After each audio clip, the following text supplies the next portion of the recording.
Epístola do apóstolo Paulo aos Gálatas, capítulo 1,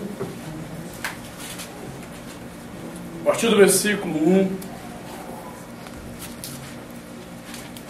a palavra de Deus, ela diz assim: Paulo, apóstolo não da parte de homens, nem por intermédio de homem algum,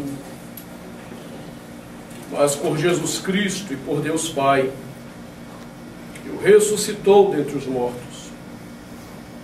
E todos os irmãos, meus companheiros, nas igrejas da Galácia, graça a vós outros e paz, da parte de Deus, nosso Pai, e do Senhor Jesus Cristo, o qual se entregou a si mesmo pelos nossos pecados, para nos desarraigar deste mundo perverso, segundo a vontade de nosso Deus e Pai, a quem seja a glória pelos séculos dos séculos. Amém. Palavra do Senhor, demos graças a Deus. Pai, nós te agradecemos nessa hora, porque tu nos dás a alegria de recebermos a tua palavra. Não há nada para nós tão importante como a tua palavra, porque temos nela o poder do Senhor para transformar as nossas vidas, para corrigir os nossos passos, para nos guiar em sabedoria. Obrigado, Pai, por essa palavra bendita que foi lida agora. Mas nós queremos mais do que a leitura, nós queremos até mesmo mais do que o entendimento. Nós queremos que essa palavra lida e entendida encontre lugar nos nossos corações, para que vivamos, Senhor, de forma agradável aos teus olhos, em nome de Jesus. E isso te pedimos para a tua glória. Amém. Amém. Podemos sentar.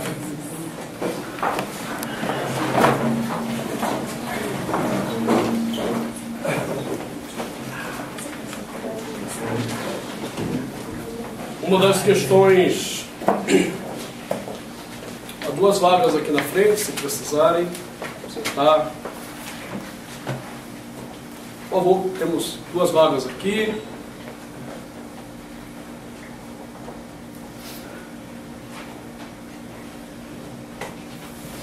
Uma das questões que me inquieta profundamente quando eu estou pregando algum sermão em série. Via de regra, todos os meus sermões são em série. Mas é que quando chegam naqueles dias mais polêmicos, os dias mais difíceis de entender e aceitar, é o dia que mais me aparece visitante. Pois é, isso deve ser um mistério de Deus. Porque hoje o ponto que nós estamos examinando é muito difícil. É um ponto que as pessoas reagem e ficam com raiva. Eu tive há menos de um mês na igreja presbiteriana, cristã presbiteriana, falando a convite do departamento de mulheres sobre o tema Por quem Cristo morreu. E ainda que a gente tente ser amável, o que tinha de irmã lá furiosa comigo.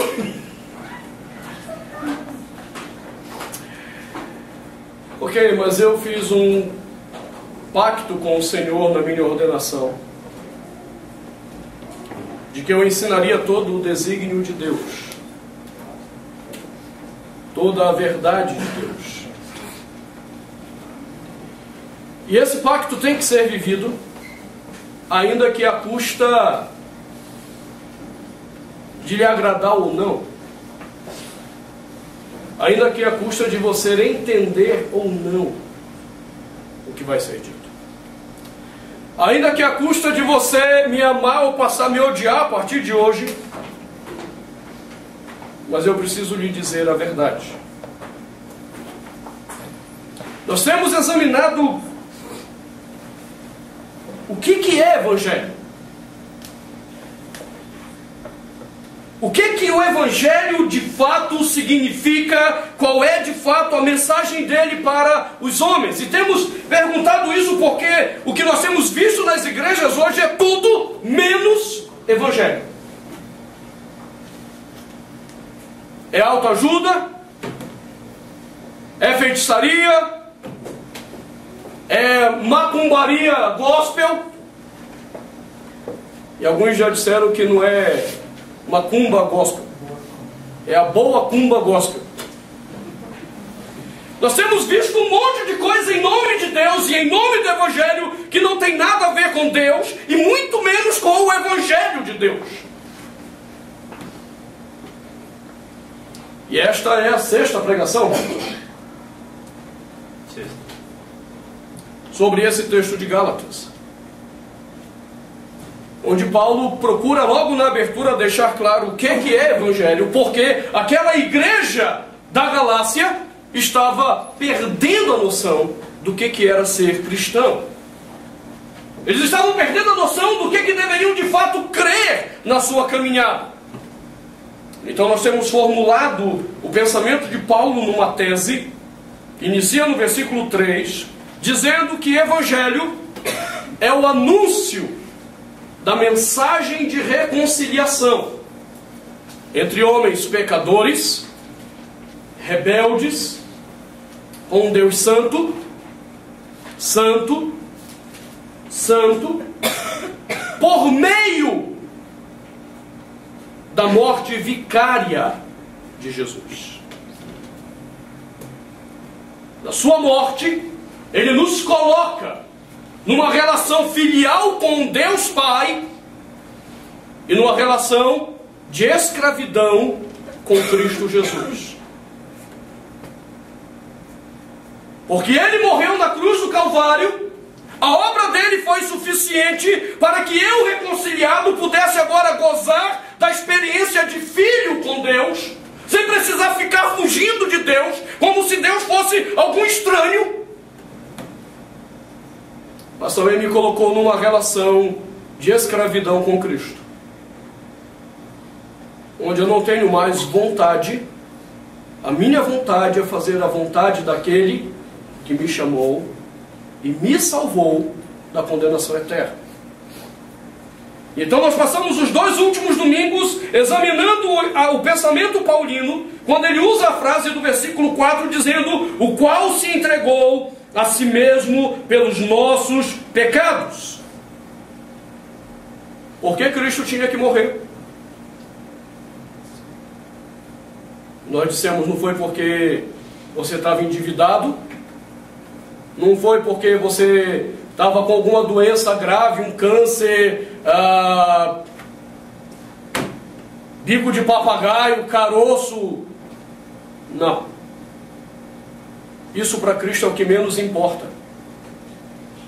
Ele morreu porque nós temos um problema eterno que precisa ser resolvido diante de Deus, e somente Ele, o Filho encarnado, o Deus encarnado, poderia resolver um problema de culpa, um problema de condenação e uma dívida que precisava ser paga diante de Deus, quando nós decidimos usurpar a glória de Deus para a nossa própria satisfação. Passamos 2 domingos examinando essa questão, mas nós precisamos resolver agora um problema mais sério.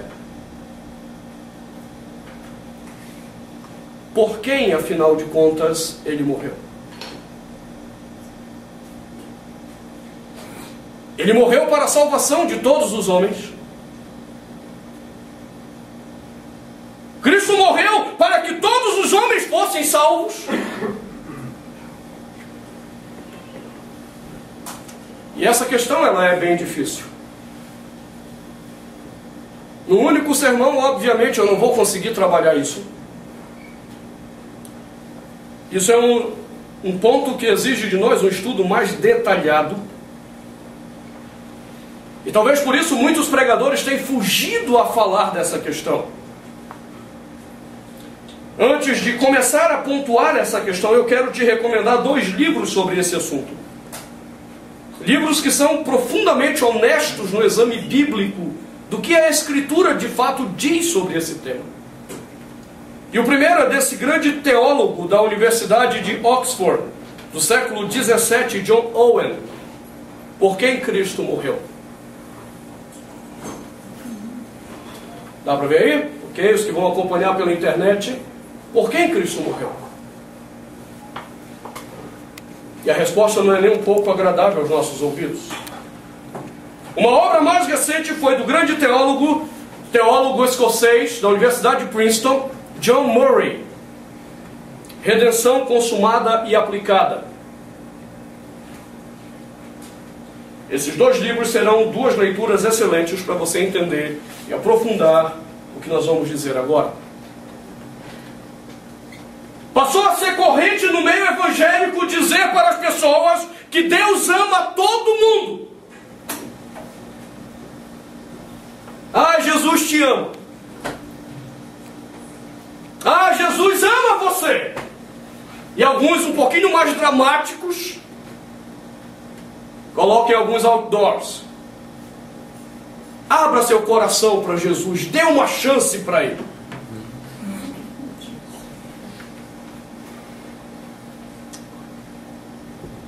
Esse tipo de pensamento você não encontra base bíblica nenhuma para isso.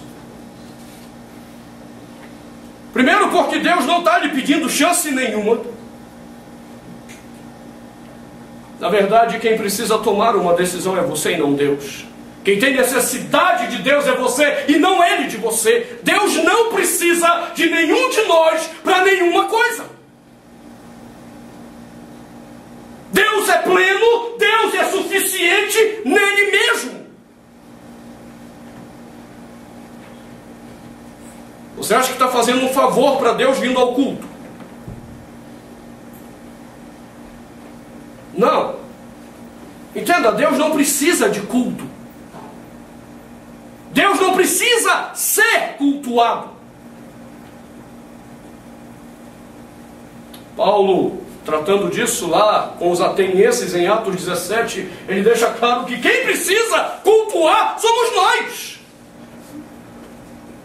Nós é que temos a necessidade de cultuar e não Deus, que tem necessidade que eu venha cada domingo e diga: ó Senhor, como tu és lindo, como tu és maravilhoso, tu és soberano. Deus não tem essa necessidade.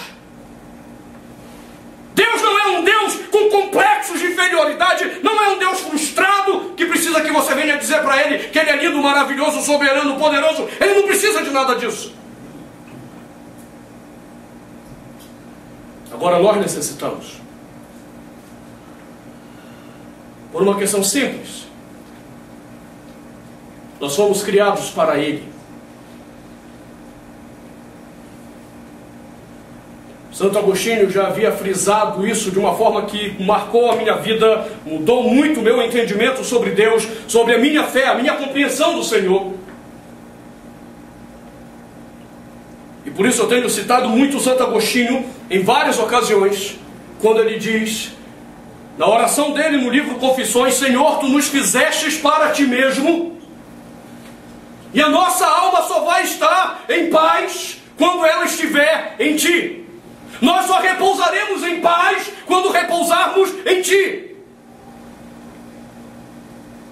Por que eu tenho a necessidade de cultuar? Porque eu fui criado para Deus e o meu coração almeja adorar alguém. E se não for o Deus verdadeiro, eu vou adorar outras coisas. E o problema é que a Bíblia diz que então eu vou me tornar amante de mim mesmo, adorador de mim mesmo.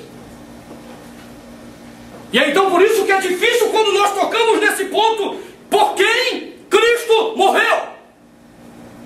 Como eu me tornei idólatra de mim mesmo, como eu acho que o mundo tem que girar em torno de mim, como eu acho que as pessoas têm que viver para satisfazer os meus interesses, as minhas vontades, os meus prazeres. Então quando eu pergunto por quem Cristo morreu, é inaceitável quando nós dizemos: Cristo não morreu por todos os homens e Cristo não ama todos os homens.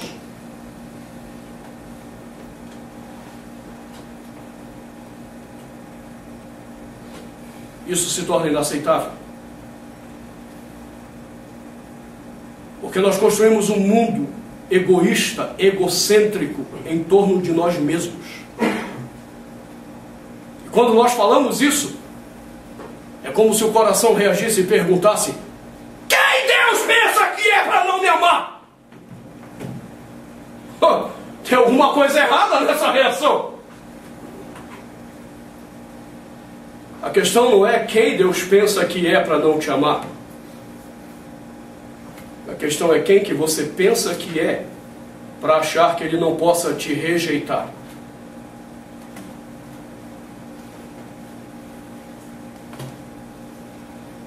Esse é o problema. Nós estamos cheios de nós mesmos. Nós estamos ensoberbados de nós mesmos. A gente não pode aceitar que pessoas nos rejeitem.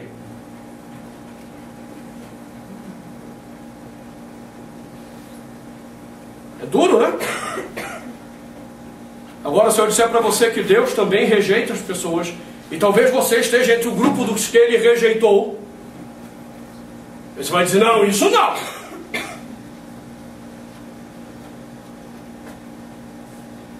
O problema é que Paulo coloca isso de uma forma muito clara no seu pensamento.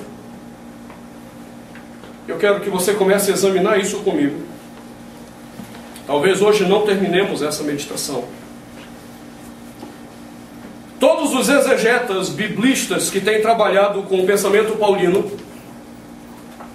têm colocado uma ordem nas cartas de Paulo a partir da cronologia.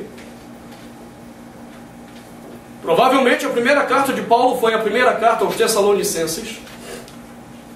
E algum tempo depois estourou o problema da deturpação do Evangelho na Galácia. E Paulo fez então a primeira abordagem do que é Evangelho, e o problema então se levou para Roma. E então Paulo pega os mesmos conceitos que estão em Gálatas e vai desenvolver na Epístola aos Romanos. E é lá na Epístola aos Romanos que Paulo vai tornar o que ele disse agora de uma forma muito clara. Por isso eu quero que você pegue a sua Bíblia e abra comigo em Romanos capítulo 11, perdão, capítulo 8.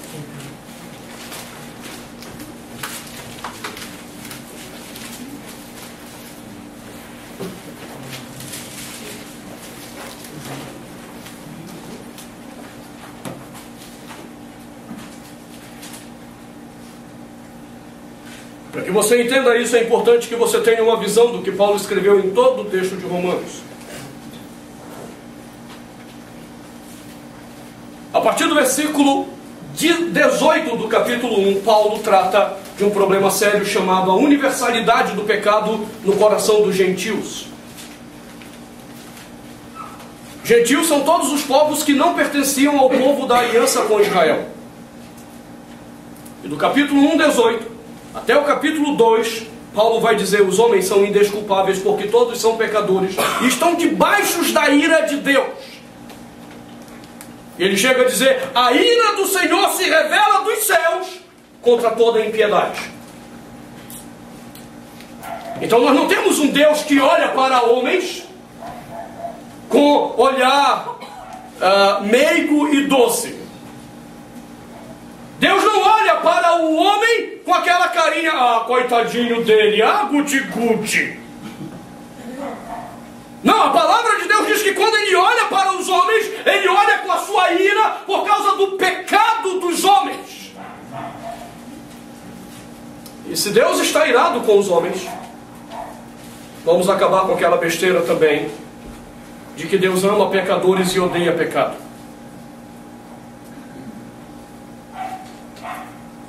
Deus odeia pecadores, porque os seus pecados agridem a santidade dele como Criador. Por isso Paulo diz: Deus olha para os homens e traz sobre eles a ira dele por causa da iniquidade dos homens. Então no capítulo 2 Paulo diz: são só os gentios que têm esse problema? Ele diz: não, os judeus também. Porque os judeus achavam-se muito religiosos e que com toda a sua religiosidade, guardando a lei, indo aos cultos sabáticos, fazendo tudo aquilo, seremos salvos. Paulo diz, não!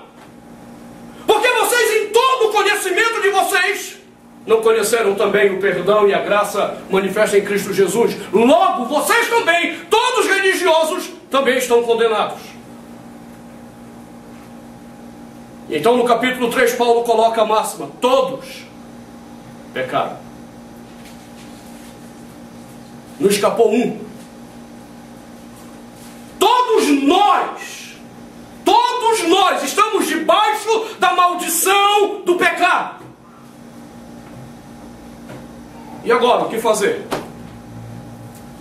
Capítulo 4 e 5, Paulo vai dizer que Cristo teve a necessidade de tomar o nosso lugar para nos justificar diante de Deus. E a gente diz aleluia. Então Cristo justificou a todos. Capítulo 8, Paulo diz não. Ele só justificou aqueles a quem o Espírito Santo comunicou a sua graça.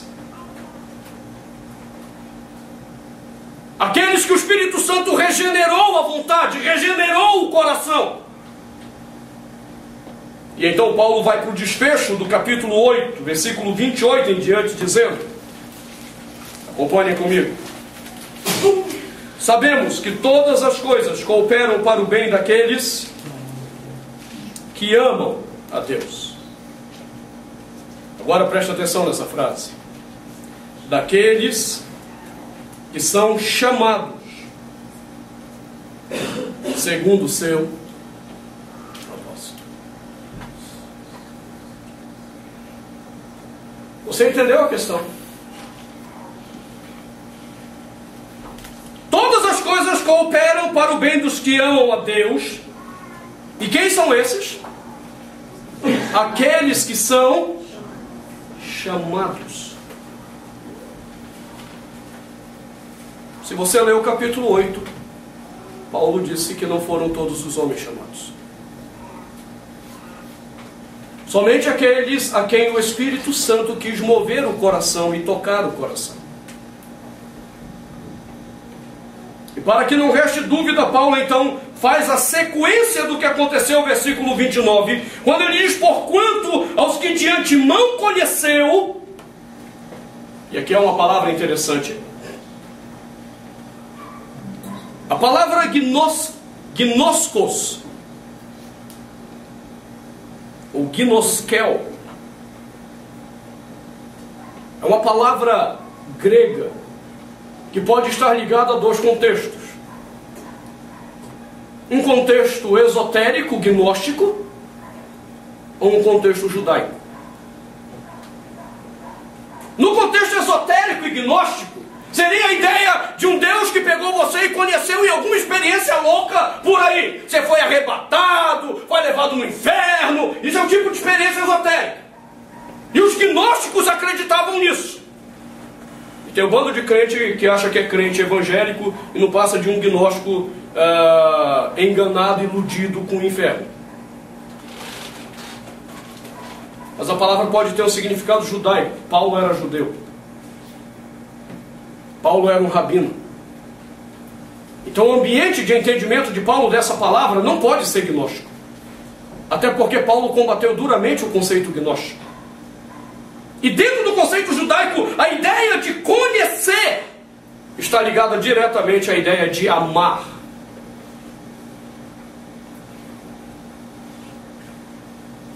E agora Paulo diz: porque, porquanto aos que de antemão conheceu ou amou, a estes também,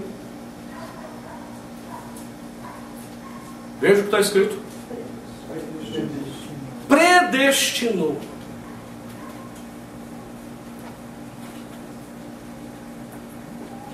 Quem Deus amou?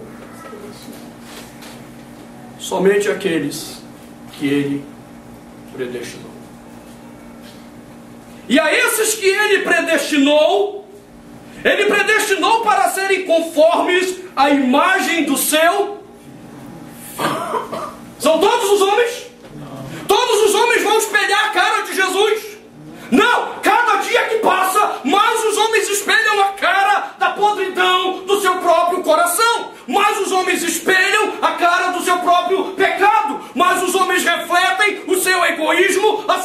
mesquinharia, a sua maldade.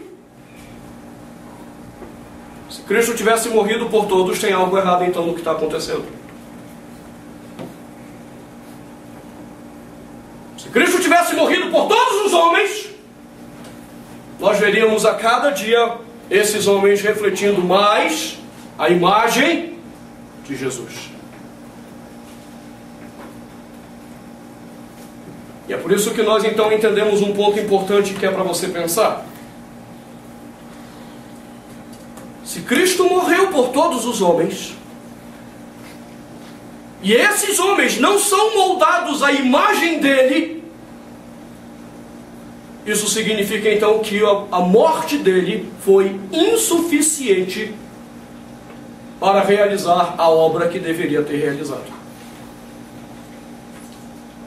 Se Cristo morreu por todos os homens, e esses homens deveriam espelhar a imagem de Jesus, e esses homens cada dia refletem mais a maldade do seu coração, quanto mais o tempo passa, mais os homens refletem o mal do seu coração, então a morte de Cristo teria sido insuficiente, a morte de Cristo teria sido inoperosa para a salvação desses homens todos. Em palavras, resumindo as palavras, Cristo teria sido fracassado. Tudo que ele fez teria sido um fracasso. Porque todos os homens não refletem a cara dele. Não refletem o seu caráter. Não refletem a sua vida.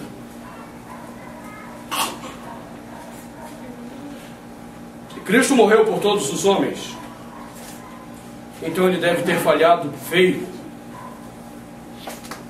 A obra dele não foi completa. E é por causa desse entendimento correto, se você entender que ele morreu por todos os homens, então o entendimento é correto, a implicação é óbvia. Alguém tem que completar a obra de Jesus. Então aparecem alguns loucos, tipo Sun Myung Moon, Reverendo Moon.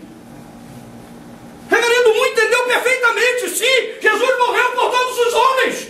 Mas como todos os homens continuam maus, continuam com a maldade do coração, os seus próprios pecados, as suas próprias avarezas, então ele não fez a obra completa, está precisando de alguém para completar. O Reverendo Moon disse que o anjo apareceu para ele e falou com ele que era para ele completar a obra que Jesus não pôde terminar, porque a obra foi incompleta. Você sabe o que é triste? É que até um tempo atrás todos nós repudiaríamos essa ideia. Há um tempo atrás todos que se dizem evangélicos repudiavam o Reverendo Moon. E há 2 anos atrás, o filho dele, com um pastor da Igreja da Unificação, esteve pregando no Global Peace Festival, na Assembleia de Deus da Baleia aqui em Brasília.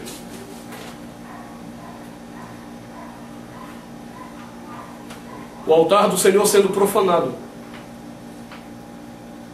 por homens cuja doutrina diz que Cristo fracassou, porque se ele morreu por todos os homens, e esses homens não foram transformados todos, alguém tinha que ser levantado para completar a obra. Você está entendendo por que nós temos dificuldade de nos submetermos plenamente a Jesus? Porque de um jeito ou de outro, nós estamos dizendo, a obra dele não foi completa. Se você entende que ele morreu por todos os homens, essa é a consequência óbvia. Ele não foi capaz de levar adiante tudo que tinha que ser feito. Então alguém tem que levantar para completar a obra. E por que tem tanto crente iludido, sendo explorado por mercenários da fé?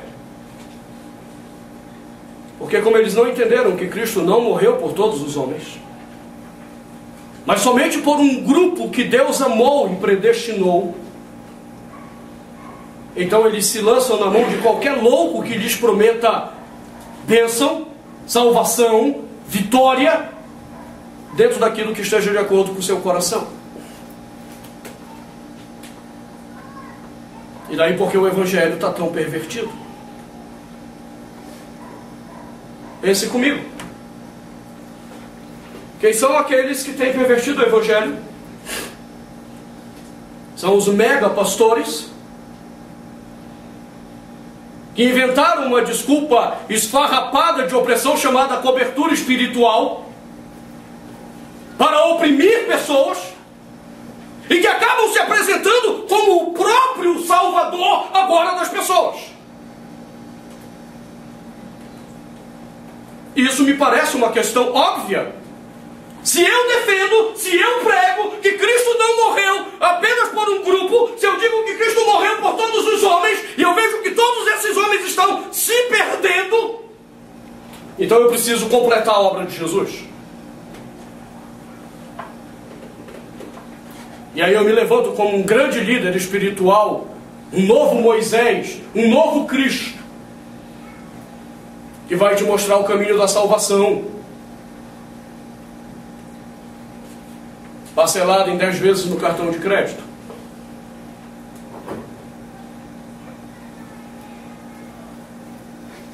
Hoje eu me senti extremamente desconfortável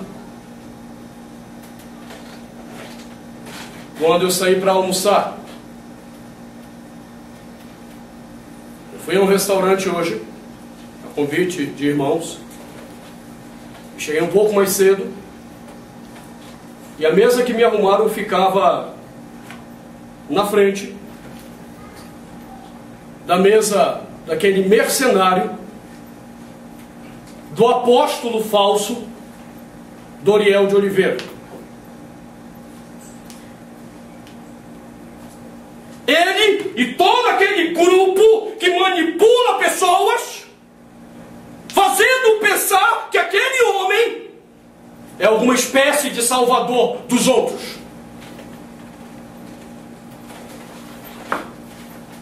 E a sensação que eu tive foi de ira.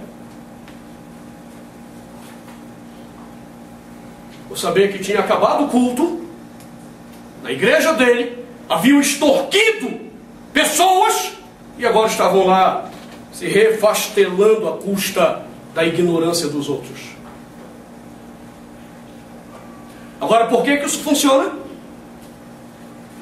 Porque esses homens acreditam que Cristo morreu por todos os homens. Então eles têm que fazer alguma coisa. Porque senão o Evangelho vai fracassar. Deus precisa de mim. Deus precisa do meu poder. Deus precisa de alguma coisa em mim. Não, Deus não precisa nada de você.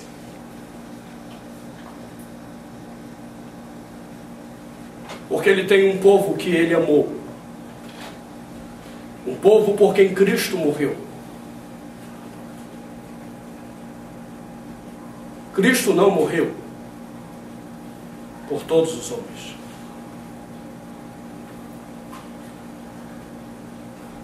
Paulo diz que Ele amou aqueles que Ele predestinou.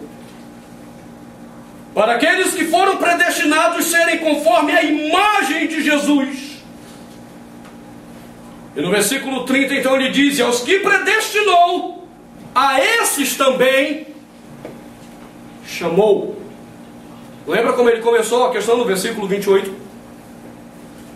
Sabemos que todas as coisas cooperam para o bem daqueles que amam a Deus, daqueles que são chamados. Versículo 30. E aos que predestinou, a esses chamou.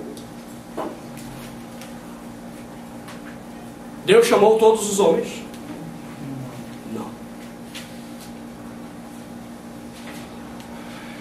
Não. Ele só chama. Ele só redime. Ele só salva, Ele só muda a vida daqueles a quem Ele amou.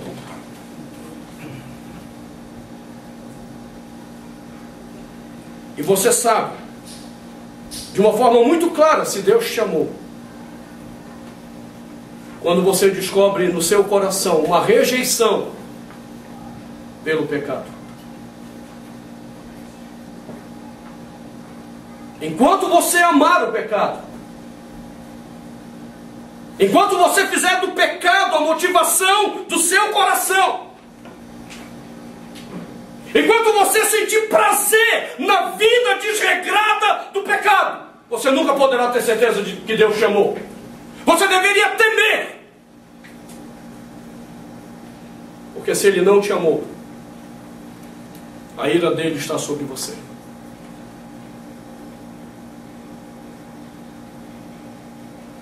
Agora, se Ele te amou, aquilo que Cristo fez na cruz será aplicado ao teu coração pelo Espírito Santo.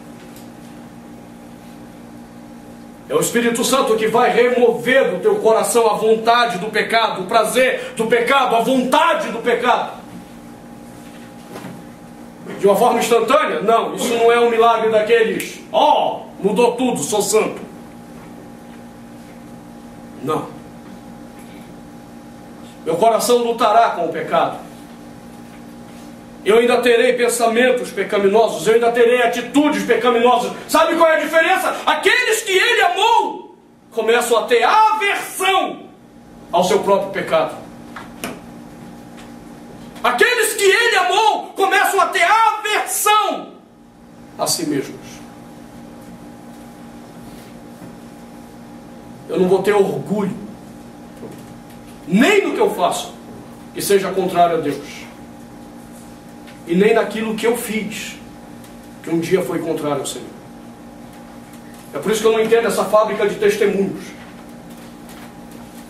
O cara mal conhece Cristo, se é que conheceu. Tem um monte de gente se valendo dessa fábrica de testemunhos para dar falso testemunho, para ganhar dinheiro. E como é que geralmente marcado esse testemunho? O cara falando de toda a desgraça da vida dele. E ele fala como se tivesse orgulho.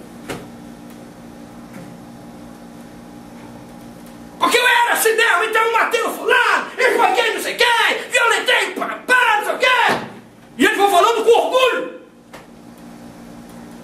Se de fato Cristo me amou e eu entendi o que Ele fez por mim, eu vou olhar para o meu passado e eu vou chorar, e eu vou me envergonhar do meu passado, eu vou ter vergonha do que eu fiz contra o Senhor. É isso que acontece no meu coração.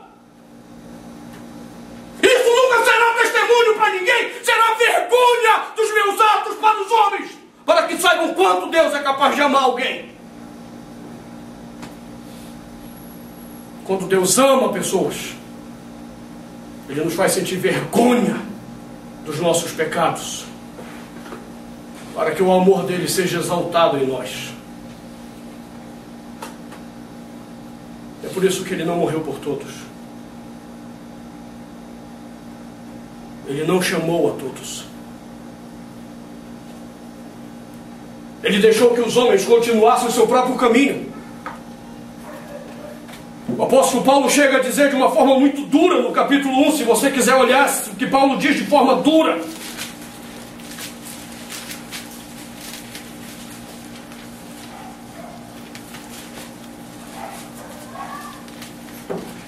Versículo 26. 24 em diante, melhor dizendo. Depois de mostrar a pecaminosidade do coração dos homens, como os homens se deleitam no pecado, como eles têm prazer no pecado, Paulo diz o seguinte: por isso, porque eles mudaram a glória de Deus, por isso Deus entregou tais homens à imundícia.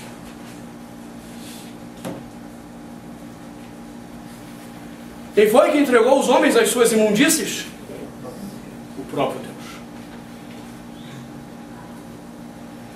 E ainda que eu diga para você, quando você vem com as suas tolices pecaminosas, rapaz, quer ir para o inferno? Vá para o inferno. Ainda que eu te diga isso, não sou eu que te mando ao inferno.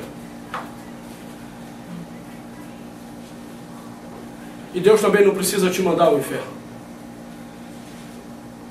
Porque a imundície do inferno é o que o homem pecador ama.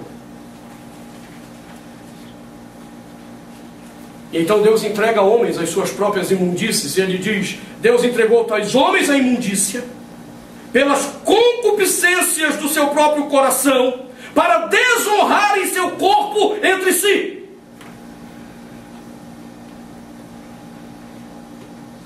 Você quer viver no pecado? Viva! O Senhor entregou os homens às suas próprias imundícias. Quer desonrar o seu corpo? Desonre. Quer se prostituir? Se prostitua. Quer se drogar? Se drogue. Desonre o seu corpo. Você acha que Deus está preocupado com isso? Quem deveria estar preocupado é você. Porque isso apenas está mostrando para onde o seu coração caminha. Deus entregou os homens à imundície, pois eles mudaram a verdade de Deus em mentira, adorando e servindo a criatura em lugar do Criador, o qual é bendito eternamente. Amém. Agora olha a dureza. 26. Por causa disso, os entregou Deus a paixões infames.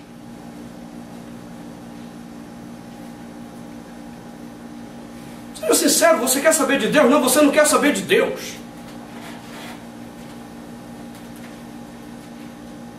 Você quer saber daquilo que satisfaz o seu coração. O homem, por natureza, não quer saber de Deus. Ele quer apenas um Deus que seja gênio da lâmpada, que resolva o que o coração pecaminoso dele quer. E o negócio está tão feio, o evangelho mudou tanto, que já tem até profetisa fazendo trabalho para acabar casamento de crente com homem, para dar para outra mulher ou para outro homem.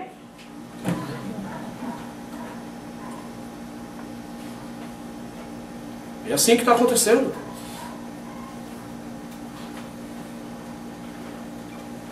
Essa semana, um pastor foi preso no Rio de Janeiro, porque ele disse que uma menina de 13 anos estava com câncer. Deus havia revelado para ele.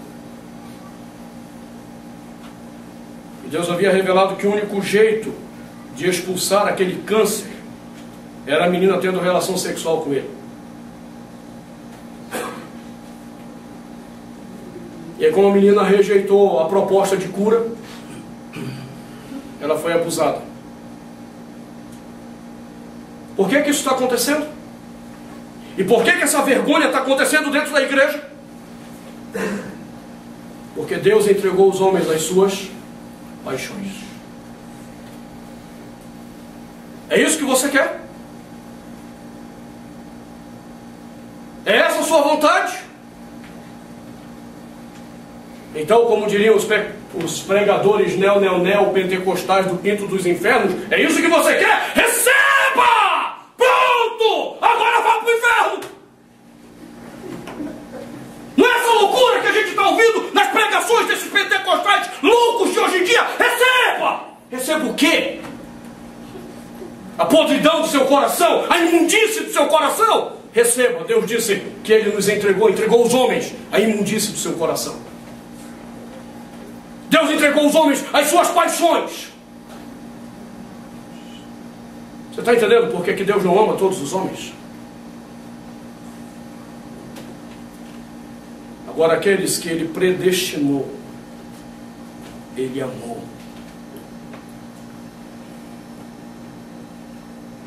E então Ele os chama. E é interessante a sequência de Paulo, porque ele diz que esses homens que foram chamados, eles também foram justificados em Jesus. Quando ele diz a esses que chamou, a esses também justificou, no capítulo 5, versículo 1, ele tinha dito: justificados, pois, mediante a fé, temos paz com Deus por meio de nosso Senhor Jesus Cristo. Quem foi justificado? Todos os homens? Só os que Ele chamou. E quem Ele chamou? Os que Ele predestinou.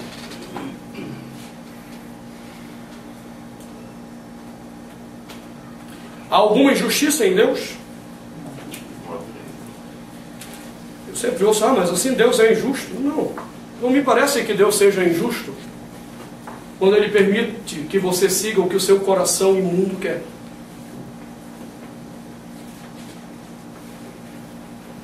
Que injustiça pode haver num Deus que deixa você seguir o caminho que você quer?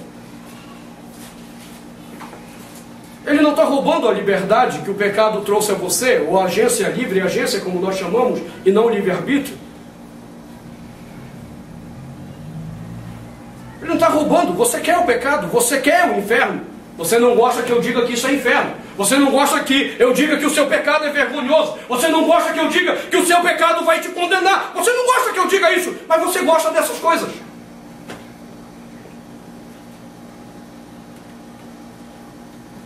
Paul Washer disse uma coisa muito pesada no último congresso da Fiel.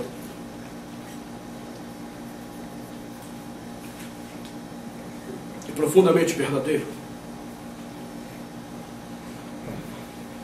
Ele disse que se Deus, em algum momento, decidisse mudar alguma coisa no plano da salvação,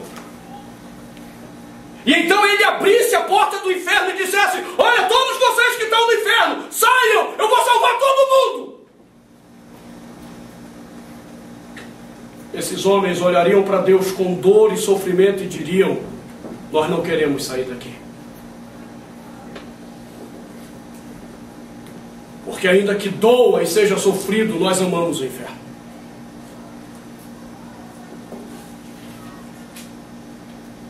Então não pode haver injustiça em Deus quando Ele permite que homens apenas sigam os seus corações, quando Ele os entrega as suas paixões, quando Ele os entrega as suas imundícias. Não pode haver injustiça em Deus. Agora é surpreendente que Ele seja capaz de amar pessoas assim ainda. É isso que é surpreendente. Um Deus totalmente rejeitado, um Deus totalmente desprezado, sendo Ele o soberano de todas as coisas. E em vez de permitir que todos se encaminhem para o inferno,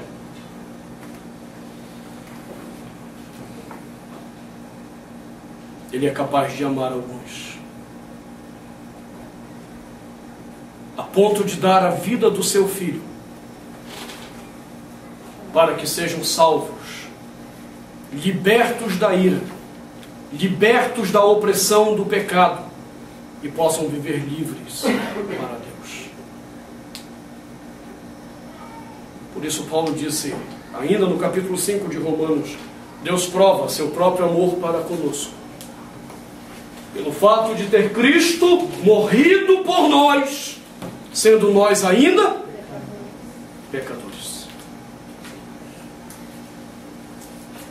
O que é surpreendente em Deus não é Ele permitir que os homens caminhem para o inferno. Não, isso não é surpreendente. É surpreendente que Ele seja capaz de amar alguns ainda nesse estado. E são homens bonzinhos? Não. São homens maus.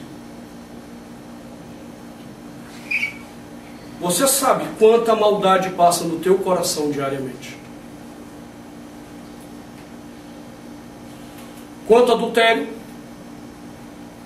quanto assassinato, quanta mentira, quanta defraudação. E a gente poderia continuar a lista e ficaria à noite enumerando os pecados que passam no nosso coração diariamente. Então nós sabemos, se fizermos uma análise honesta do nosso coração, que nós não somos bons.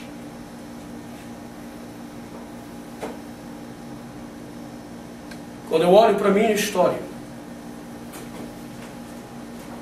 quando eu olho para a forma como eu desonrei ao Senhor, quando eu olho para a forma como eu vivi pecaminosamente diante de Deus, eu me surpreendo que Ele seja capaz ainda de me amar. Ele teria todo o direito de me mandar para o inferno. Ele teria todo o direito de me condenar.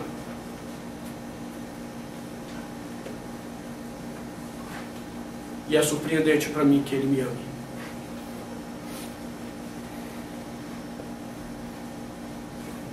Quando eu vejo o ladrão na cruz,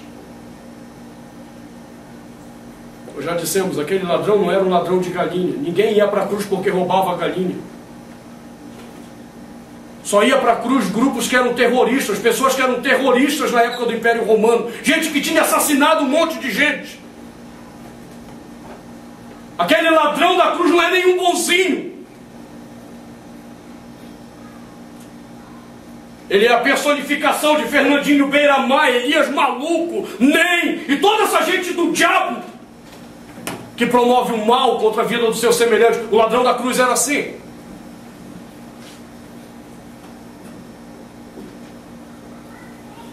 E é surpreendente quando Cristo olha para ele no seu arrependimento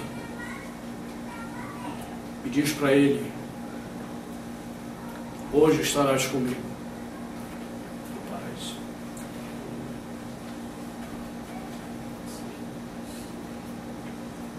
E o outro ladrão, por que ele não foi tão misericordioso com o outro? Eram dois! E o outro, ele não disse nada. Deixou o outro seguir o seu caminho para o inferno. Ele escolhe quem ele quer amar. Ele ama quem ele quiser. E não haverá injustiça nele. Porque ele apenas deixará que nós sigamos no nosso próprio coração.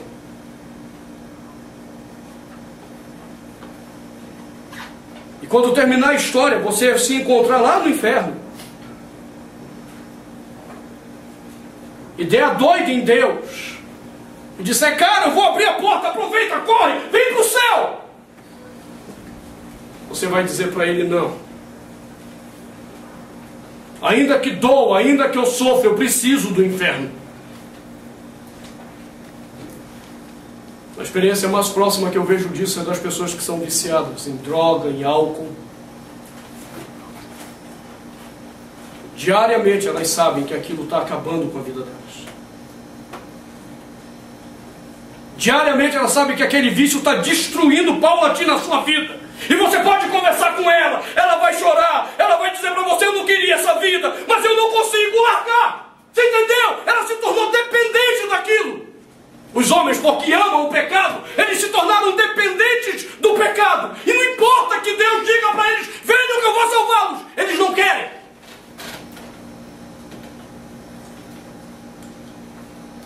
Então não há injustiça em Deus. Agora é surpreendente que Ele realmente nos ame. E ame algumas pessoas a ponto de entregar seu filho por elas. E ver essas pessoas libertas dessa dependência do pecado.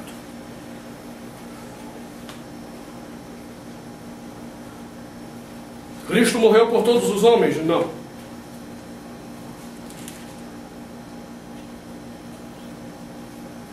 Paulo diz que ele predestinou aos que também chamou, e os que chamou justificou, e aos que justificou,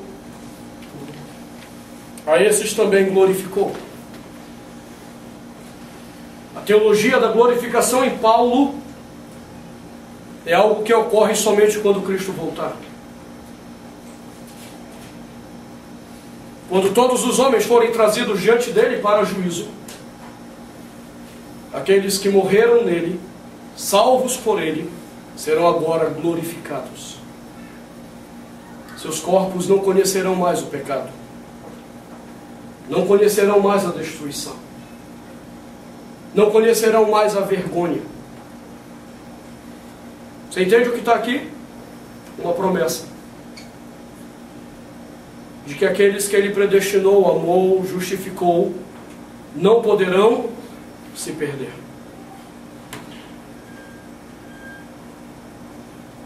Aqueles que estão em Cristo não podem se perder. Uma vez salvo, sem dúvida nenhuma, salvos para sempre. Porque não depende de mim. Não depende das minhas obras.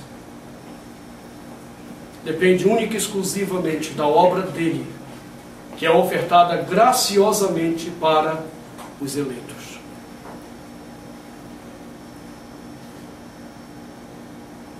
É por isso que, diante do anúncio do Evangelho, somente os eleitos se sentem tocados pelo Evangelho.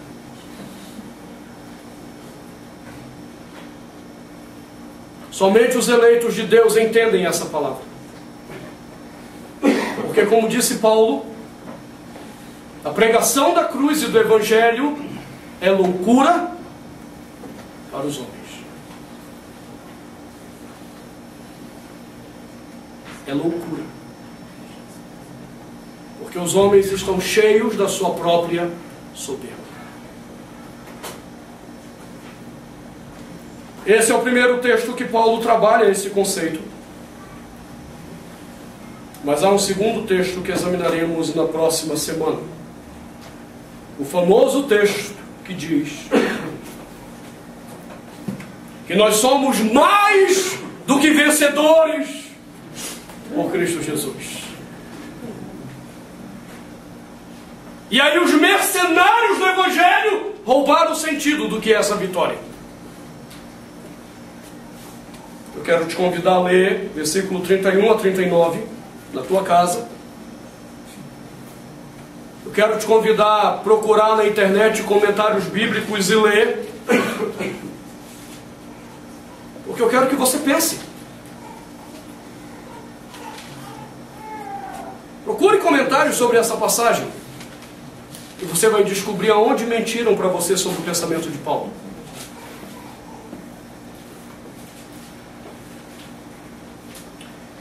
Cristo morreu pelos nossos pecados, mas pelos pecados daqueles que foram amados por Deus. Cristo não enviou seu Filho para morrer por aqueles que amavam o inferno e queriam a condenação. Ele enviou para aqueles que Ele, Deus, amou.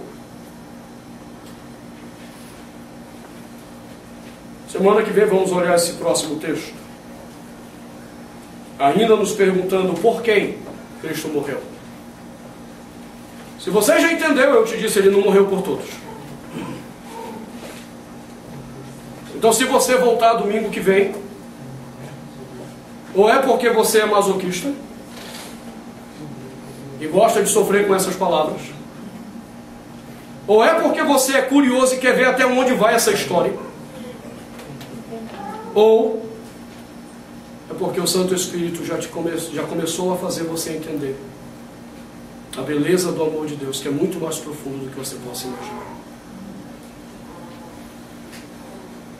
Quero te convidar a orar agora em nome de Jesus. Feche seus olhos.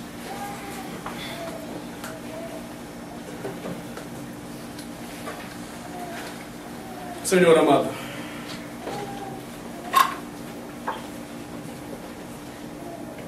é muito difícil para o nosso coração soberbo ouvir isso. O nosso coração que acha que todo mundo tem que amá-lo, tem que querê-lo. O nosso coração que não aceita ser rejeitado. O nosso coração que quer que o mundo gire em torno de nós como se fôssemos alguma espécie de sol. E nos esquecemos que o sol da justiça és tu. E que tudo gira em torno de ti e para ti. É difícil, Pai. É difícil compreender isso. Não porque tua palavra não seja clara, mas porque nosso coração é soberbo. Então a única coisa que eu posso te pedir é que tu quebrantes o coração daqueles que tu amas. Para que, tocados pelo teu Espírito, possam nessa noite fazer uma entrega ao Senhor. A entrega dos seus corações. A entrega das suas vidas. E saírem daqui sabendo que, apesar da enorme pecaminosidade, o Senhor foi capaz de amá-los. Aqueles que escolheste, Senhor, ajuda-os a compreender esta verdade para a glória de Jesus. Amém. Amém.